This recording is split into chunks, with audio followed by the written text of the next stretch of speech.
한 번만 더 읽겠습니다. 저 이정현은 제가 대선에 출마하게 된 이유요. 바꾸고 싶습니다. 정말 제가 정치를 40년 동안 했습니다. 94년 말에 84년 다시 정정하겠습니다. 84년 12월 달에 선거 현장에 들어가고 85년에 12대 국회 비서관을 시작으로 해서 제가 중앙당에서 19계단 간사병부터 시작해서 청와대 정무수석, 홍보수석 그리고 최고위원 2번의 당대표에 이르기까지 40여 년을 현장 정치를 해본 사람입니다. 저는 호남 출신이고 새누리당 당시에 지금 국민의힘 보수정당에 또 보수정당 출신으로 호남에서 출마를 주로 해온 사람입니다. 그래서 저는 상당하게 제 스스로가 객관적이고 그리고 냉철하게 이렇게 전국을 본다고 생각을 해왔습니다. 저는 지금 우리 정치가 많은 국민들에게 상처를 주고 있다고 봅니다. 그런데 그냥 밖에서 뉴스로만 본 사람과 저 이정현은 다릅니다. 저는 중앙당과 청와대와 그리고 현장에서 뛰면서 무엇을 고치면 될지 그리고 국민들이 가장 필요로 한 것이 뭔지에 대해서 항상 생각을 해왔기 때문에 제가 지금 정도에서는 정말 내가 봤던 우리 정치와 그리고 우리의 행정과 우리 사회와 이런 부분들에 있어서 많은 변화가 필요하다고 생각하고 현장에서 체험한 제가 그 변화를 한번 선도하고 주도를 해보고 싶습니다.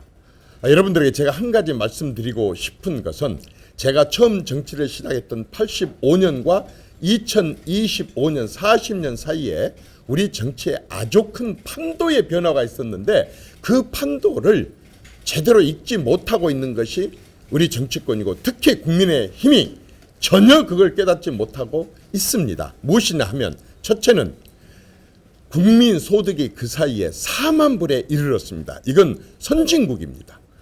과거에 후진국에서 태어난 제가 중진국을 지켜봤고 지금 선진국에 이르는 국민들의 변화를 너무 속속들이 보고 있는데 정치권 특히 국민의힘만 이렇게 변한 말하자면 국민들의 정치 수준과 의식 수준과 국민들의 기대와 요구를 국민의힘과 정치권이 전혀 깨닫지 못하고 있는 점을 있어서 이 점을 저는 한번 꼭 맞추고 싶습니다. 눈높이를 4만 불 국민 수준에 맞추고 싶습니다. 또 하나는 제가 지켜봤었던 청년들 즉 20, 30, MZ 세대들 그리고 40, 50 세대들의 삶이 완전히 달라졌습니다. 완전히 변화되어 있습니다. 그럼에도 불구하고 고색찬연한 정말 백발이 성성한 국민의힘의 모든 구성원들 이 정치를 바라보고 이렇게 달라지고 변화된 세대를 바라보는 인식이 너무 부족합니다.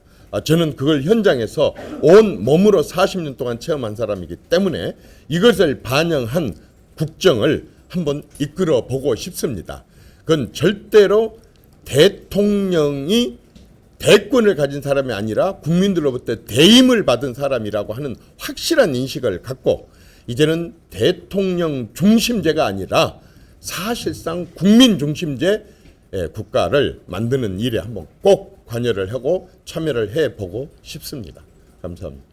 네, 저는 선거를 많이 치러봤습니다. 재선거도 치러봤고 중앙당에서 전체 지방선거, 국회의원 선거, 대통령 선거, 보궐선거를 수도 없이 많이 치러오면서 전략도 짜봤습니다. 제가 전략기획단장, 정세분석단장, 미디어기획단장 그리고 자료분석단장을 하면서 사실 이런 정치 상황에 대해서 많이 제가 지켜봤습니다. 한 사례를 들겠습니다.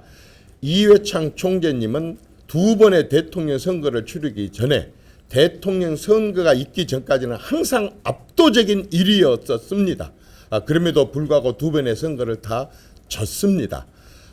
지금 현재의 여론조사는 분명하게 존중되어야 되고 그리고 크게 참고를 해야 될 일이기는 하지만 그것이 대선의 결과다 라고 얘기하는 것은 빗나간 사례를 너무 많이 봐왔기 때문에 저는 지금 중요한 것은 이재명 대표님을 상대로 한 전략이 중요한 것이 아니라 이제 국민의 힘이 무엇을 할 것인가. 가장 중요한 게 국민의 힘이 무엇을 할 것인가. 국민의 힘이 지금 서 있는 곳이 어딘가. 그리고 이 국민의 힘이 나아갈 방향이 무엇인가에 대해서 그것에 대한 질문과 그것에 대한 답을 스스로 준비한다면 저는 지금의 여론조사와 상관없는 얼마든지 기대해 볼 수 있는 그러한 저는 대선 결과를 얻어낼 수 있다고 봅니다. 그렇지만 분명한 것은 지금 현재 보여주고 있는 국민의 힘의 여러 가지 자세들은 그 부분에 대해서 많이 미흡하고 저는 이 경선 과정을 통해서 그동안에 발언권이 거의 없었기 때문에 이번 경선 과정을 통해서 제 발언을 목소리를 분명히 낼 생각입니다. 저는 지금 대선 경선에 참여를 했습니다. 방금 말씀하신 내용들은 다 사실이고 저희들이 뼈아프게 받아들이고 반성을 해야 될 일입니다만은 일단 저는 그 부분은 역사가 되었습니다. 헌재 판결이 나는 순간 역사고 그 역사에 대해서는 분명하게 책임을 질 것은 지고 또 자성하고 각성할 것은 각성하고 해야 되지만 역사에 대한 여러 사람들의 평가 그 부분들이 필요하다고 생각합니다. 저는 지금 헌재 판결이 났고 이제 대선을 치르게 됐고 마지막 판결이 남았다고 생각합니다. 그것은 국민의 심판입니다. 국민의 판결이 남아 최종 국민의 판결이 남아 있고 저는 그 국민들이 이번에 6월 3일 날이 될 것으로 예상됩니다만은 대선에서 여러 가지 견해가 나오고 있는 것에 대한 최종 심을 국민들이 할 것으로 생각을 합니다. 저는 경선 룰에 대해서 관여를 할 수 없는 선수입니다. 어떤 축구 선수 월드컵에 출전한 선수도 선거 말하자면 출전을 한 상태 속에서 골대를 이쪽으로 옮겨라 저쪽으로 옮겨라 룰을 이렇게 바꿔라 저렇게 바꿔라 할 수가 없기 때문에 저는 경선 룰에 대해서 말할 자격은 없습니다. 그렇지만 소망은 있습니다. 지금 국민의 힘은 민주당과 달리 정상적인 상황이 아닌 대선을 치르게 되기 때문에 평상시에 해왔었던 경선 룰을 넘어선 룰을 가지고 경선을 해야 되지 않을까라고 하는 바람을 가져봅니다. 그것은 아무리 많은 후보들이 참여를 한다 손 치더라도 그건 받아들여야 됩니다. 그리고 그걸 어떻게 컷오프를 할 것인가라고 하는 것은 당에서 결정할 일입니다. 제가 이 자리에서 한 가지 말씀드리고 싶은 것은 당 대선 후보 경선 이렇게 정상적이지 않은 상황에서 치러진 경선에서 경선에 참여한 후보에 대한 기탁금 말하자면 공천의 심사 뭐라고 대금이라고 할까 어쨌든 그 공천을 신청할 때 내는 돈이 있습니다. 그런데 과거의 경우를 봐보면 그 액수가 아무리 대선이기는 하지만 너무 많습니다. 본선이라면 모르지만 당내에서 당내 인재들이 모여서 대선 후보를 결정하는 경선에 경선에 참여한 사람으로 하여금 경선 비용을 대게 하는 것은 저는 적절하지 않다고 봅니다. 그건 얼마든지 방법으로 조정을 할 수 있는 것인데도 불구하고 굉장히 말하자면 과다 참여를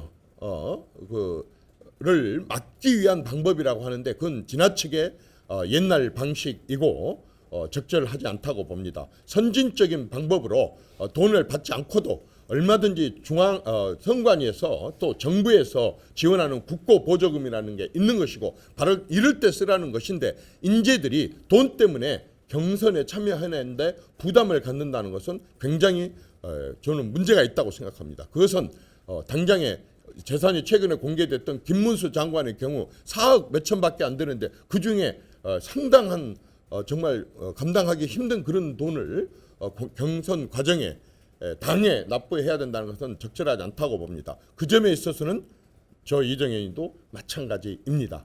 또 한 가지 제가 경선에 정말 감나라 변나라 할 수는 없는 입장이지만 소망을 하나 얘기한다고 한다면 굉장히 다양성이 좀 반영됐어요. 다양성과 다원성이 반영될 수 있는 경선이 됐으면 좋겠습니다. 그런 점에 있어서 저는 정말 순전히 개인 생각이지만 예를 들어서 이준석 대표 같은 경우 3040을 포함한 젊은 사람들의 목소리를 가장 정확하게 대변을 할 수 있는 이준석 대표 같은 분을 다시 그 합당을 하든지 아니면 영입을 하든지 하는 형태를 통해서 이번 대선 과정에 참여를 시키게 하는 그러한 노력을 저는 당에서 기울여야 된다고 봅니다. 또한 제가 아쉬운 사람이 한 사람 더 있습니다. 그 사람은 안철수 후보입니다.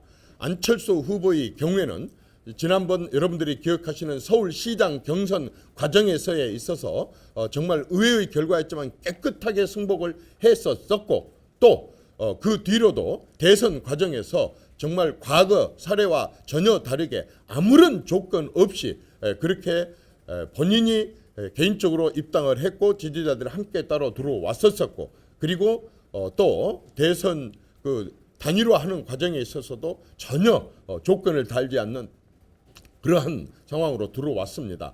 저는 이런 분들은 또 특히 이분 같은 경우에는 4차 산업 혁명 시대를 맞이해서 신성장 동력과 관련된 굉장히 다른 그 정치인들에 비해서 많은 식견을 갖고 있는 사람이고 해서 이런 사람들도 같이 적극적인 참여가 돼 가지고 토론 과정에서 국민들에게 이 당의 국민의힘의 다양성을 보여줄 수 있는 그런 것들을 보였으면 저는 아주 바람직하지 않겠는가 싶고 저 역시 호남 출신이고 호남에서 7번 선거를 해서 5번 떨어지고 2번 당선되기는 했지만 줄곧 호남에서 출마할 것을 고집을 해왔었던 저 그리고 우리 헌정 이래로 보수 정당에서 선거로 선출된 당대표를 지닌 저 같은 사람의 목소리도 전국 정당을 지향하는 정당이라고 한다면 상당히 필요하지 않을까 싶습니다.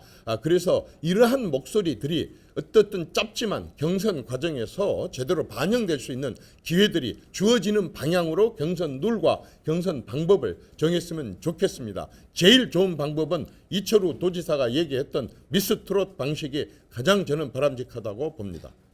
하여튼 차출을 하든 영입을 하든 본인이 출마를 하든 어쨌든 저는 다양하고 많은 사람들이 참여를 할 수 있었으면 좋겠습니다. 그분 한 분 한 분들이 다 보수의 또는 국민의힘의 어마어마한 자산이기 때문에 저는 그 부분에서 만약에 그 한덕수 총리님이 참여를 하신다든지 아니면 참여를 권유를 해야 된다고 한다면 그래서 가능성이 있다고 한다면 저는 기꺼이 해야 된다고 봅니다. 저는 그건 별개라고 생각을 합니다. 찬성이든 반대든 그것은 의견이고 누구든지 의견을 가질 수 있는 것이지 대한민국이 그렇게 획일적으로 항상 어디서 한 군데서 정하면 무조건 거기만 따라가는 그러한 비민주적인 그런 정당 행태나 또는 그러한 그 정치 행태는 저는 소망스럽지 못하다고 생각합니다. 마치겠습니다. 고맙습니다.